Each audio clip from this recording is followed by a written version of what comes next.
Come and make known your presence in my heart, oh God. Come and light a fire of passion in my soul.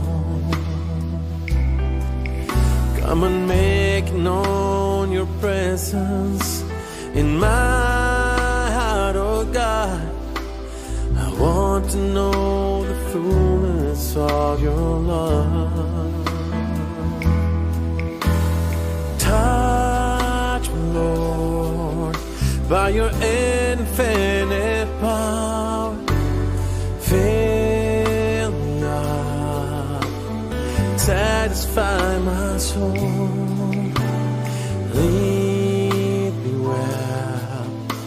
I want to know the nearness of your love.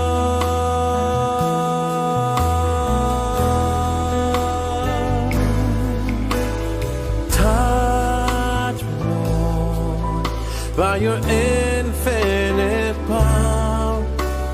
Fill me up, satisfy my soul. Lead me well. I want to know the fullness of your love.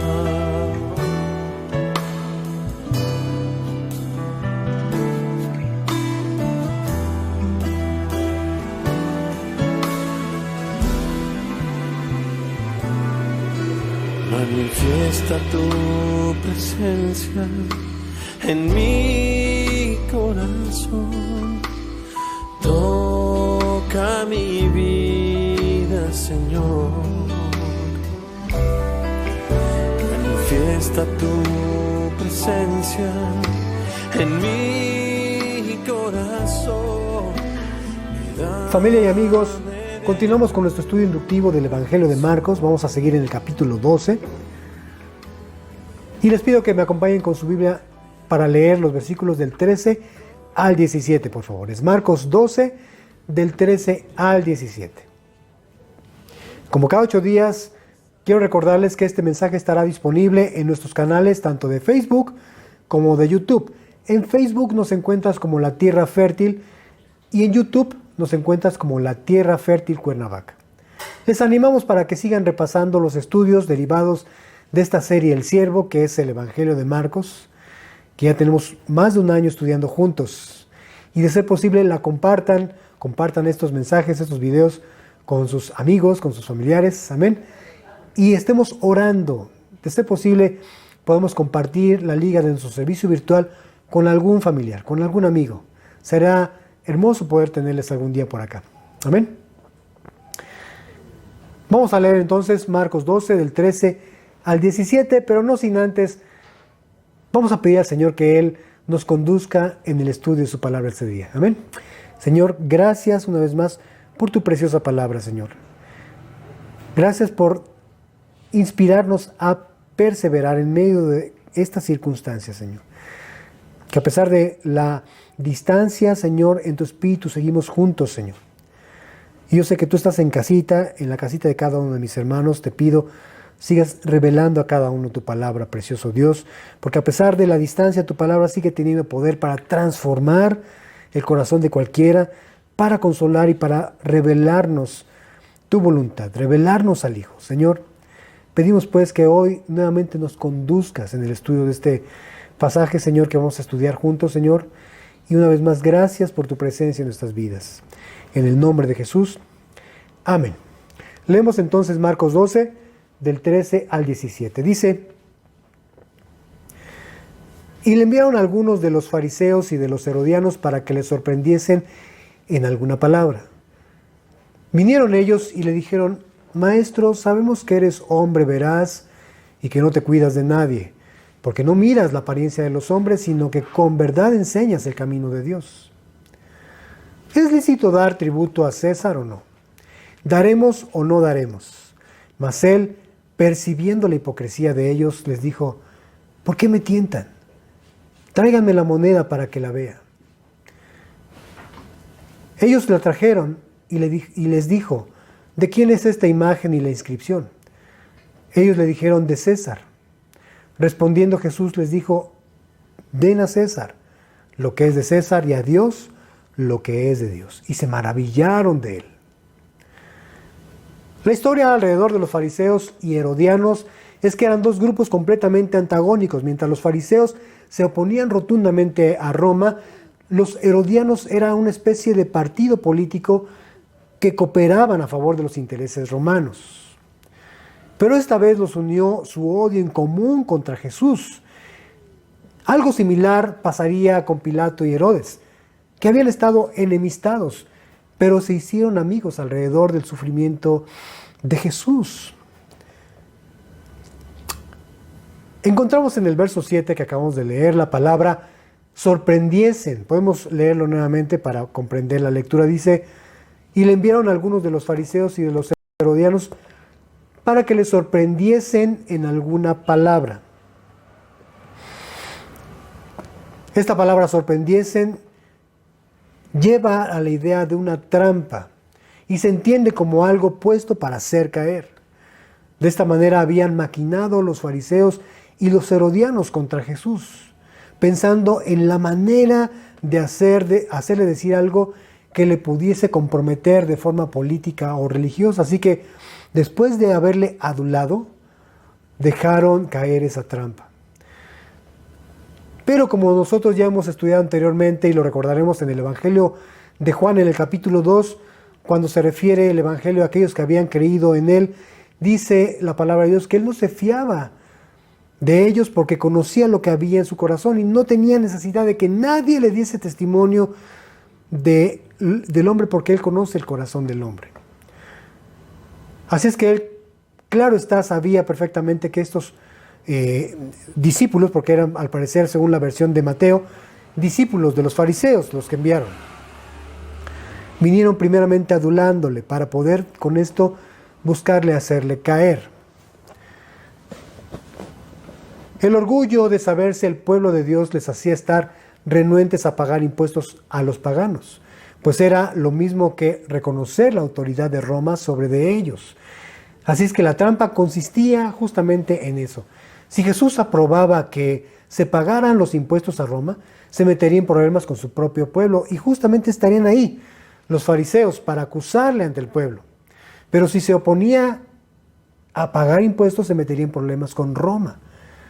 Y para esto estaban los herodianos, para ser testigos contra Jesús por haberse opuesto a pagar impuestos a Roma. De hecho, como sus maquinaciones obviamente no funcionaron y no hicieron caer a Jesús en esta trampa, más adelante, al final de esta semana de la Pascua que estamos estudiando juntos, cuando Jesús fue arrestado, los religiosos lo llevaron ante Pilato.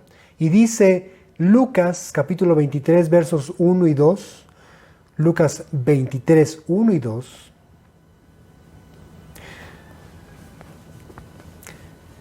que comenzaron a acusarle diciendo: a este hemos hallado que pervierte a la nación y que prohíbe dar tributo a César, diciendo que él mismo es el Cristo, un rey.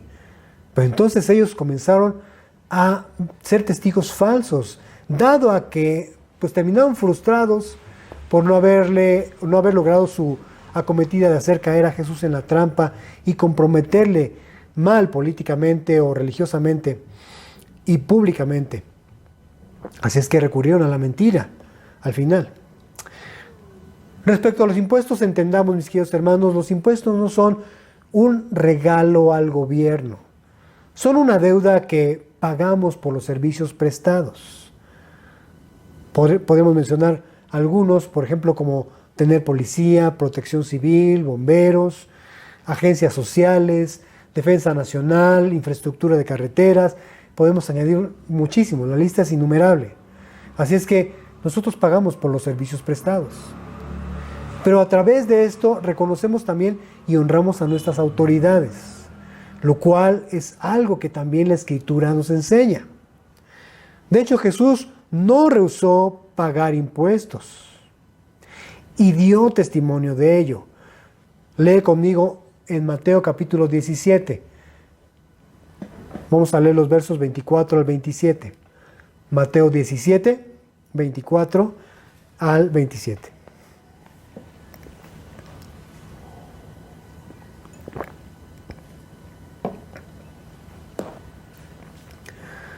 que dice: cuando llegaron a Capernaum, vinieron a Pedro los que cobraban los 2 dracmas, y le dijeron: ¿tu maestro no paga las 2 dracmas? Él dijo: sí. Y al entrar él en casa, Jesús le habló primero diciendo: ¿qué te parece, Simón? Los reyes de la tierra, ¿de quién cobran los tributos o los impuestos? ¿De sus hijos o de los extraños? Refiriéndose a Jesús por extraños a los súbditos, a los que no son de casa, ¿verdad? A los que están fuera de casa. Pedro le respondió: de los extraños. Jesús le dijo: luego los hijos están exentos. Sin embargo, para no ofenderles, ve al mar y echa el anzuelo, y el primer pez que saques, tómalo, y al abrirle la boca hallarás un estatero. Tómalo y dáselo por mí y por ti. Las 2 dracmas era un impuesto del gobierno judío aprobado por los romanos, los cuales permitían que los dirigentes religiosos judíos recaudaran para el funcionamiento del templo en Jerusalén. Respecto a esto, Jesús hace una pregunta a Pedro diciendo: los reyes de la tierra, ¿de quiénes cobran los impuestos? ¿De sus hijos o de los extraños? La respuesta era obvia. No tendría sentido que un padre de familia recaudara dinero de sus propios hijos que dependían de él. Sería como estarse a él mismo cobrando el impuesto. Así que la respuesta de Pedro fue: de los extraños, es decir, de los súbditos. Jesús le dijo: luego los hijos están exentos. Si Jesús hubiera terminado la lección en este momento, los cristianos tendríamos una base para alegar que como coherederos con Cristo e hijos de Dios no deberíamos nosotros pagar el impuesto humano. Incluso podríamos también indicar que como hijos de Dios ni siquiera estaremos obligados a apoyar la obra de Dios, porque recordamos que en este caso se trataba de un impuesto para el funcionamiento del templo. Si había algún impuesto que Jesús no estaba obligado a pagar, habría sido el impuesto del templo. ¿Por qué? Porque Él es el Hijo del Rey. ¿Por quién se construyó y dedicó el templo, y a quién se dedican los sacrificios y las ofrendas? El motivo del templo es Dios. Jesús llamó al templo en Juan capítulo 2, verso 16. No necesitas buscarlo, solamente es una referencia. Cuando entró por primera vez al templo para limpiarlo de los mercaderes que estaban ahí, llamó Jesús al templo la casa de mi Padre. Así que Jesús tenía todo el derecho de negarse a pagar el impuesto del templo, por ser el hijo del dueño. Pero el verso 27 de Mateo que estamos leyendo dice: sin embargo, para no ofenderles, dijo el Señor a Pedro: hay que pagar ese impuesto, independientemente del uso que se le dé a ese impuesto, incluso de forma irresponsable, incorrecta. Porque seguramente tú, al igual que muchos, hemos tenido siempre ese empacho en pagar impuestos, porque estamos imaginándonos el mal uso que se le da. Pero independientemente de eso, Jesús no se negó a pagar ese impuesto, que era para lo que él llamó la cueva de ladrones, dirigida por los corruptos líderes religiosos de Israel. Así que dio instrucciones a Pedro diciendo: ve al mar y echa el anzuelo, y el primer pez que saques, tómalo, y al abrirle la boca hallarás un estatero. Tómalo y dáselo por mí y por ti. Un estatero equivalía a 2 dracmas, justo lo necesario para pagar el impuesto de ambos. Así que el principio de este relato es claro, mis queridos hermanos. Un creyente está obligado a cumplir sus deberes como ciudadano de este mundo, aunque su ciudadanía, gloria a Dios, final está en el cielo, en esa morada eterna, y todos los gobiernos de los hombres, en contraste, son corruptos en mayor o menor grado. Mientras el cristiano esté en la tierra, también está obligado a cumplir con el gobierno humano. A pesar de la tiranía de Roma y de su gran politeísmo, empezando por la adoración, la veneración de César, Respecto al tema de pagar impuestos, Pablo enseña en Romanos capítulo 13, y vamos a leer los versos del 1 al 2 primero, Romanos 13, 1 y 2, y nos vamos a saltar al verso 5 del verso 5 al 7. Romanos 13, 1 y 2, 5 al 7. Dice: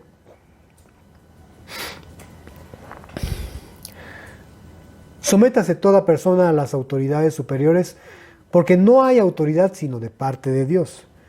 Y las que hay por Dios han sido establecidas. De modo que quien se opone a la autoridad, a lo establecido por Dios resiste. Y los que resisten acarrean condenación para sí mismos. Saltamos al verso 5, dice: por lo cual es necesario estarle sujetos, no solamente por razón del castigo, sino también por causa de la conciencia. Pues por esto pagan también los tributos, porque son servidores de Dios que atienden continuamente a esto mismo. Dice el verso 7, paguen a todos lo que deben, al que tributo, tributo, al que impuesto, impuesto, al que respeto, respeto, y al que honra, honra. Así es que como nosotros no queremos tener nuestra conciencia intranquila, debemos procurar no evadir nuestra responsabilidad ante nuestras autoridades de pagar impuestos. Y esto, por supuesto, también abarca pagar multas, no dar sobornos a los policías cuando infringimos alguna señal de tránsito, que es algo muy común en nuestro país, desafortunadamente. U otras obligaciones que muchas veces pues, se pretenden saltar dando alguna especie de mordida. Así que el cristiano, aunque es un ciudadano del reino de Dios, esto no lo exime de la responsabilidad de obedecer las leyes humanas. En realidad, el hecho de ser ciudadanos del reino de Dios le concede una obligación especial ante los reinos humanos, porque estos también le pertenecen a Dios y son ordenados por Él. Al ser un buen ciudadano, mis queridos hermanos, el creyente da testimonio de la luz que hay en él. Al ser un buen ciudadano, muestra respeto por el gobierno humano ordenado por Dios, aunque sus dirigentes sean impíos, corruptos u opresores. Al ser un buen ciudadano, muestra que ama a Dios, así como a su nación, y que por supuesto tiene la visión de que su nación prospere. Paguemos los impuestos. Dice la Biblia en 1 de Pedro capítulo 2, versículos del 13 al 14. 1 de Pedro 2, 13 y 14, por favor.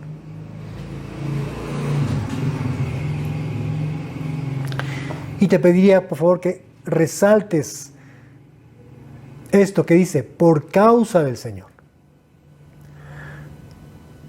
Por causa del Señor. En algún otro pasaje Pablo dice, de hecho es Colosenses capítulo 3, 23, dice que todo lo que hagamos, lo hagamos como para el Señor y no para los hombres. Aquí el apóstol Pedro dice, por causa del Señor, sométanse a toda institución humana, ya sea al rey como a superior, ya a los gobernantes como por él enviados para castigo de los malhechores y alabanza de los que hacen bien. Así es que por causa del Señor, este es donde quiero hacer énfasis, es que nosotros debemos ser o estar sujetos a nuestras autoridades, mis queridos hermanos.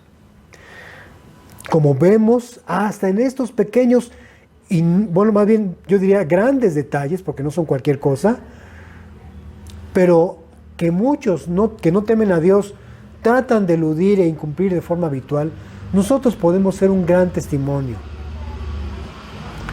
Como Jesús lo fue, no rehusándose a pagar un impuesto, aun cuando este impuesto no fuera oficial dentro de las leyes romanas.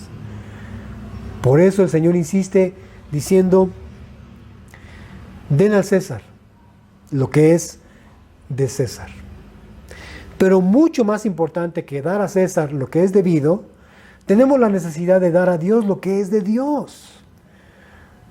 El mandamiento más grande en la Biblia, recordarás, lo encontramos en Deuteronomio capítulo 6, verso 5. Deuteronomio capítulo 6, verso 5. Dice así: y amarás a Jehová tu Dios de todo tu corazón y de toda tu alma y con todas tus fuerzas. Otra vez, lo leemos. Dice, amarás a Jehová tu Dios de todo tu corazón y de toda tu alma y con todas tus fuerzas. Es decir, con todo nuestro ser entonces.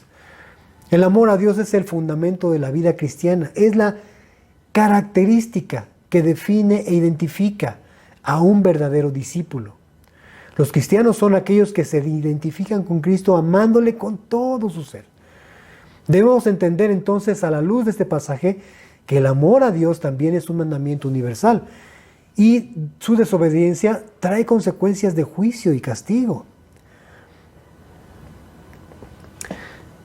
Amar a Dios entonces no es algo que por otro lado de nuestra naturaleza humana se produce de forma natural, porque estamos nosotros poseyendo una naturaleza caída que necesita ser transformada. Dios, a través de su Hijo Jesucristo, a través de su gran amor, pretende todos los días atraernos a Él, pretende enamorarnos todo el tiempo. Pidamos a Dios que Él continúe enamorándonos y que nosotros tengamos la disposición de enamorarnos de Él. Pidamos a Dios que más personas puedan aceptar este amor de Dios, este gran amor de Dios.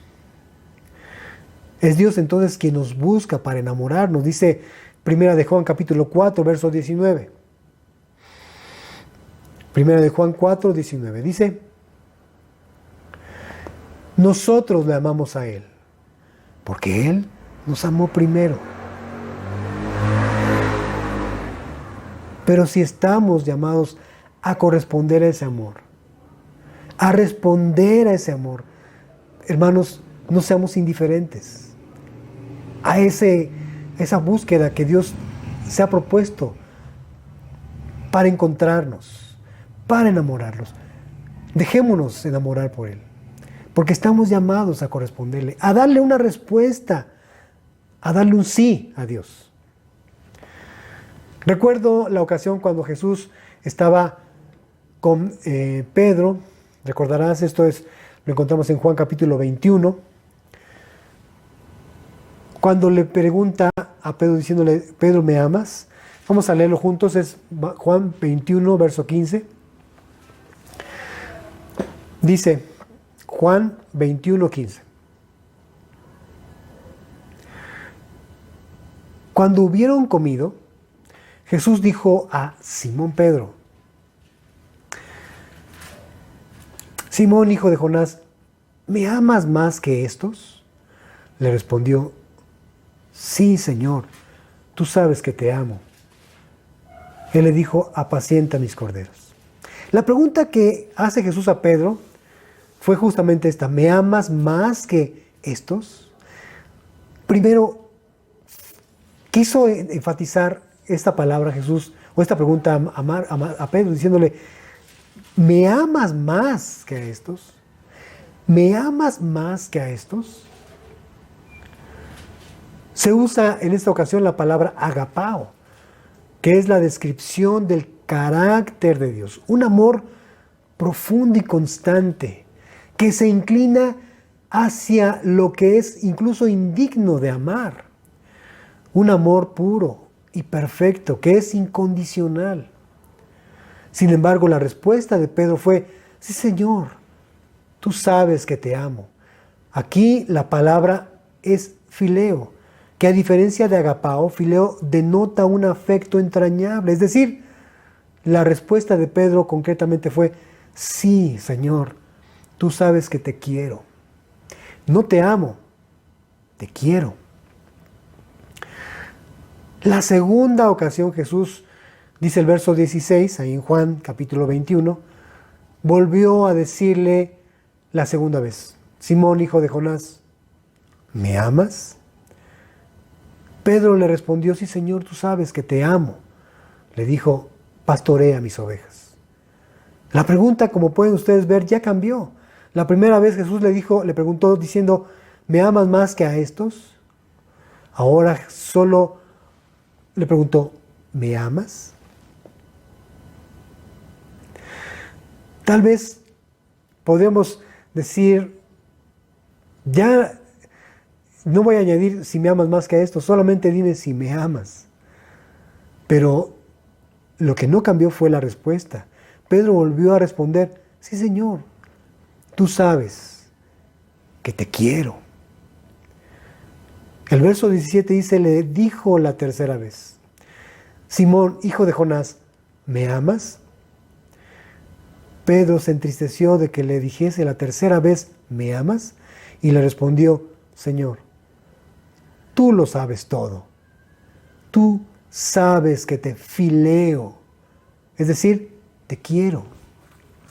Jesús finalmente le dijo, apacienta mis ovejas.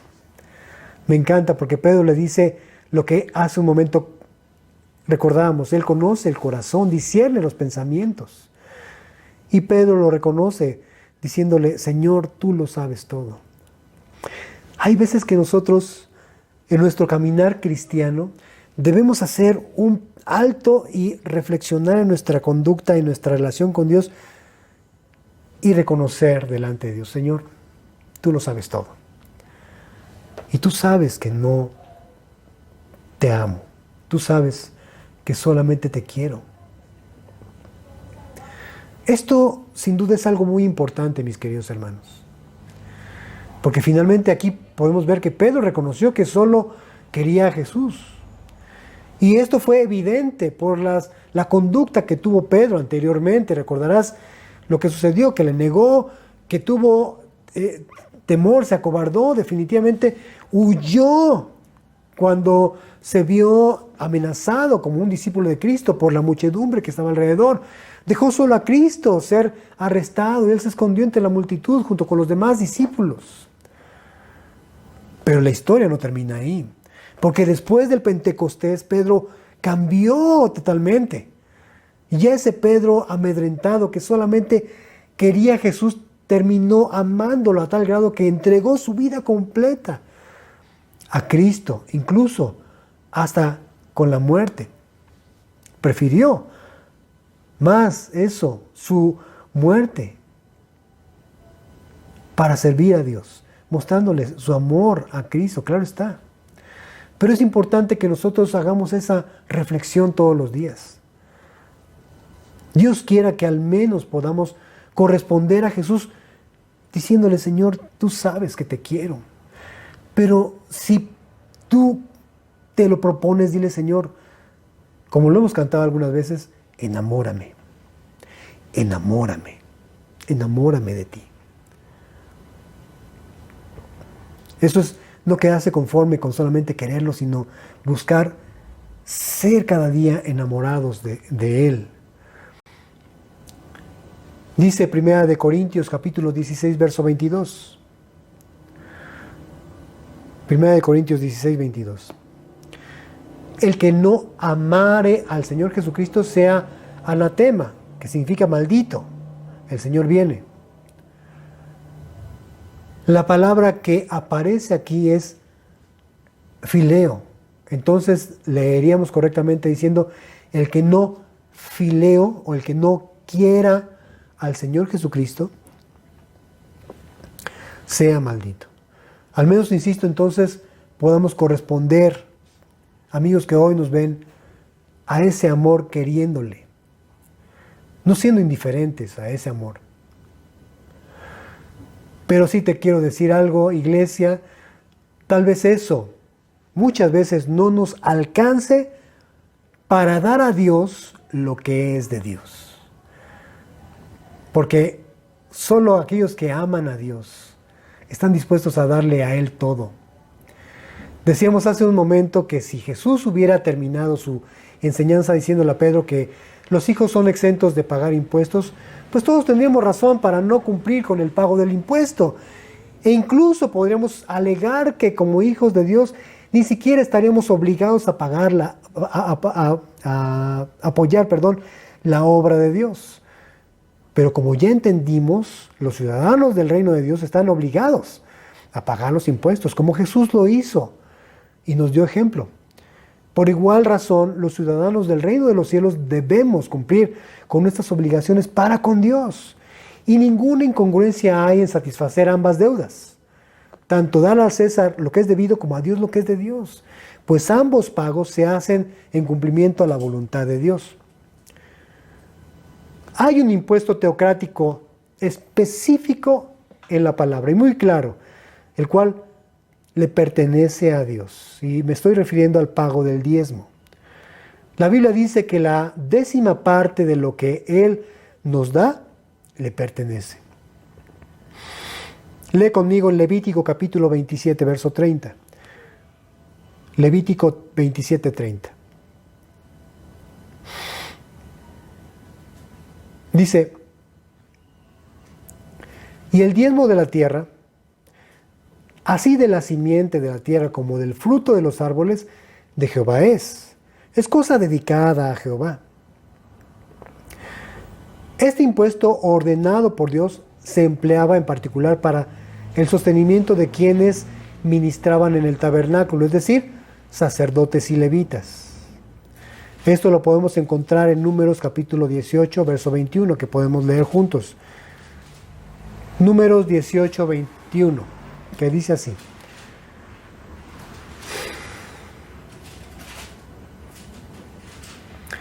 Y he aquí, yo he dado a los hijos de Leví todos los diezmos en Israel por heredad, por su ministerio, por cuanto ellos sirven en el ministerio del tabernáculo de reunión. Me refiero al diezmo como un impuesto porque fue ordenado antes de que apareciera la monarquía en Israel, es decir, durante el tiempo en que su gobierno era 100% teocrático. Así que siendo Dios el rey, mandó en su ley que se pagara la 10ª parte de lo que obtenía cada ciudadano. Pero lamentablemente esta práctica dejó de hacerse después del exilio a Babilonia. Los hombres de esa generación se apartaron de Dios y no guardaron sus ordenanzas.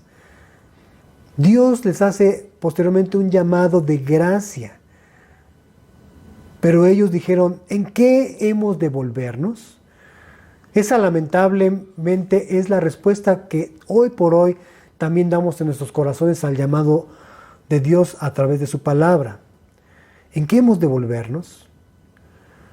Por eso Dios, a través de Malaquías, reprocha al pueblo diciendo a respecto del diezmo, me han robado. Me han robado. ¿Alguna vez pensaste que era imposible robarle a Dios? Pues la Biblia dice que sí es posible. Lee conmigo en Malaquías capítulo 3, los versos 18 al 12, por favor. Malaquías 3, 18 al 12.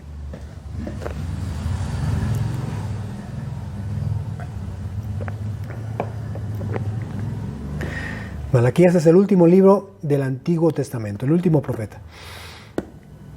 Y dice, ¿robará el hombre a Dios? Pues ustedes me han robado. Y dijeron, ¿en qué te hemos robado? En sus diezmos y ofrendas. Malditos son con maldición, porque ustedes, la nación toda, me han robado. Traigan todos los diezmos al alfolí y haya alimento en mi casa. Y pruébenme ahora en esto, dice el Señor de los ejércitos, si no les abriré las ventanas de los cielos y derramaré sobre ustedes bendición hasta que sobreabunde. Reprenderé también por ustedes al devorador y no les destruirá el fruto de la tierra, ni su vid en el campo será estéril, dice Jehová de los ejércitos. Y todas las naciones les dirán bienaventurados, porque serán tierra deseable, dice Jehová de los ejércitos. Por eso es que me referí hace un momento que les hace un llamado de gracia. Pero ellos endurecieron su corazón y dijeron, ¿de qué hemos de volvernos? Y es que realmente no se trata de un toma y daca, yo te doy para que tú me des. Realmente se trata de un tema de obediencia, mis queridos hermanos. Dios está diciendo, el pueblo me ha robado, no pagan sus diezmos. Entonces, cuando Dios ve la fidelidad del pueblo, cuando Dios ve la respuesta de fe que tenemos, Él muestra su gracia. Pero se trata esto no de un toma y daca, no de una negociación con Dios, yo te doy para que tú me des. Más bien se trata de que Él desea que nosotros no suframos las consecuencias de una desobediencia, pues. El tema del diezmo es un tema incómodo e impopular en la iglesia de Cristo. Y ni los predicadores, mis queridos hermanos, nos sentimos cómodos enseñándolo. Pero no por eso debemos dejarlo en el archivo muerto de los mandamientos claramente ordenados por Dios que no nos agradan, ¿verdad?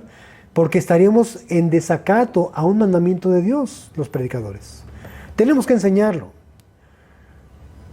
Muchos han argumentado que el diezmo es una práctica de la ley, o que solo le pertenece a Israel, o que fue enseñado solamente en el Antiguo Testamento, lo cual es un error, porque claramente podemos ver cómo Jesús enseñó y aprobó el diezmo. Acompáñenme rápidamente a Mateo 23. Leemos solamente el versículo 23. Mateo 23, 23. ¿Qué dice? ¡Ay de ustedes, escribas y fariseos hipócritas! Porque diezman la menta y el eneldo y el comino, y dejan lo más importante de la ley, la justicia, la misericordia y la fe. Esto era necesario hacer, sin dejar de hacer aquello. Nosotros estamos entonces llamados a amar la justicia, amar la misericordia y ser hombres y mujeres de fe, sin dejar, por supuesto, de la práctica del diezmo. Entonces, el primer y más grande mandamiento que hemos ya recordado dice: amarás a Jehová tu Dios con todo tu corazón, con toda tu alma y con todas tus fuerzas, con todo nuestro ser. Ese amor es lo que nos mueve entonces a dar a Dios lo que es de Dios. Esto no debe estar circunscrito únicamente entonces al tema de los impuestos humanos o teocráticos. Lamentablemente, la iglesia ha perdido en gran manera el propósito por el cual fue hecha. Somos descritos en gran medida como la iglesia de Éfeso, la cual dice Jesús que había dejado su primer amor. Si no amamos a Dios, somos incapaces de ponerlo a Él primero, antes que nuestros bienes. Y aunque todo le pertenece a Él, incluso el oro y la plata, dice Ageo 2:8, incluso, mis queridos hermanos, nosotros mismos, nuestro cuerpo, dice Pablo en 1 Corintios 6, versículos del 19 al 20. Permítanme rápidamente leérselos, por favor. 1 Corintios 6, 19 al 20. Dice: ¿o ignoran que su cuerpo es el templo del Espíritu Santo, el cual está en ustedes, el cual, observa, tienen de Dios y que no son de ustedes? Porque han sido comprados por precio. Glorifiquen pues a Dios en su cuerpo y en su espíritu, los cuales son de Dios. Entonces, pues no somos dueños de nada. Bueno, sí, de nuestro libre albedrío, de nuestra voluntad. Y al respecto, mis queridos hermanos, Jesús, en nuestro pasaje de Marcos que leímos hoy, usa un sustantivo, la palabra dar, que se traduce como devolver, cuando dijo: den a César lo que es de César, lo cual implica también entonces que debemos devolver a Dios lo que es de Dios. Es decir, darnos a Él. Es la manera de corresponder a su amor, de forma voluntaria, darnos a Él. Y si de forma voluntaria decidimos nosotros mismos ser una ofrenda a Dios, estaremos cumpliendo el propósito por el cual asimismo nos hizo ser para alabanza de la gloria de su gracia. Como dice Pablo en Efesios 1, verso 12. Para gloria suya, dice el profeta Isaías en el capítulo 43, para gloria suya nos formó y nos hizo, mis queridos hermanos. Ese es el propósito. Así que, mientras que el impuesto gubernamental es actuar en obediencia a una ley temporal, la obediencia y la honra a Dios es evidencia de nuestro amor por Él. Por eso quienes aman a Dios no tienen empacho en recibir esta palabra. Den a Dios o devuelvan a Dios. Devuelvan a Dios. Devolvamos, más bien dicho, devolvamos a Dios lo que es de Dios. Amén. Padre Santo, pues esta es tu palabra, Señor. Yo sé que tú, a lo largo de nuestro caminar, leyendo este Evangelio, tienes un mensaje importante, crucial que darnos, Señor. Porque nos has llamado a hacer luz a los que no te conocen todavía, Señor. Y como luz, Señor, debemos ser puestos para alumbrar en la habitación a todos, como una ciudad que está en una cima, Señor. Porque de esta manera damos testimonio de que tú existes, de que tú vives en nosotros, Señor. Ayúdanos, danos la capacidad que también es parte de tu Espíritu, Señor, para obedecer a tus mandamientos. Cuando somos confrontados con esto, es cuando recordamos las palabras de Jesús al respecto de dar a Dios lo que es de Dios. Si me aman, guarden mis mandamientos. Señor, no queremos, Señor, seguir siendo pichicatos contigo en nada, Señor. En nada. No queremos dejar de ponerte a ti primero, Señor. Que incluso nuestro diezmo, que incluso nuestra vida misma, Señor. Debemos recordar, Señor, que en vez de dar nuestro cuerpo al pecado, lo ofrendemos a Dios. Porque finalmente, Señor, es tuyo. Ayúdanos entonces a no desobedecer, a no entrar en desacato, Señor. Y dar al César lo que es de César y a Dios lo que es de Dios. En el nombre de Jesús, mis queridos hermanos, continuamos.